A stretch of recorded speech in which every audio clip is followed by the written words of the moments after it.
Izaias, कुशा आड, chapter 18. इथिओपियाच्या नोदी पोलतोडच्या गुंजतोल्या जोलारींच्या देसा तुजें कोटा लोवयांच्या होड्ड्यांनी उदकां वयर दर्यांतल्यान तूं तुजें राजूत पाठयताय. वचात सुडसुडीत दुतानो, लांब आनी सावळ्या लोकांशी सदां भें दाखोवपी राष्ट्रांशी, बलिश्ट आनी पदवी चलयतले परजेशी वचात. नदींनी आडव्या तिडव्या वांटलोल्या देसांत हो लोक रावता. संवसारांत जियेतात तीं तुमी, सोगलीं prithum भोगतात तीं तुमी somest. ओ polleiat, porvotancher bavtto उबारून दोvorला. Aikat tuturi vazta. Karonn Sorvespor असो mhaka uloila.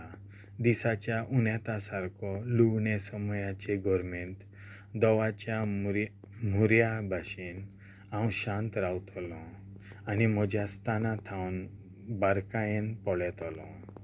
कारण दाकांच्या पिकां आदीं फुलणी सोंपून दाखोर येवन पिकूंक लागतात तेन्ना भेंडपाची कोयती घेवन कोंबऱ्यो कातोतात, आंकड्यो मोडटात, कापून उडयतात. porvoतां वयल्या मोनजाती खातोल्या सुकण्यांचें आनी prithumé वेल्या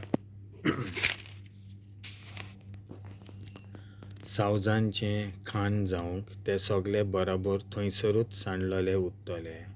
मोनजाती खावपी सुकणीं गिमभर तांचेर बसतलीं आनी prithumé वेलीं सगळीं सावजां आपलो हिंवाळो तांचेरूच काडटलीं.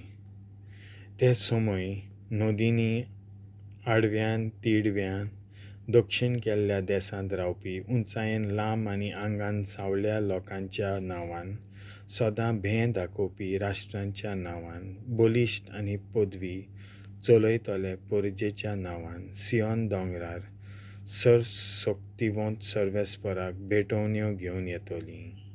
थंय सर्वशक्तिवंत सर्वेस्पराचें नांव वस्ती करून आसा. देवाचें उतर हें.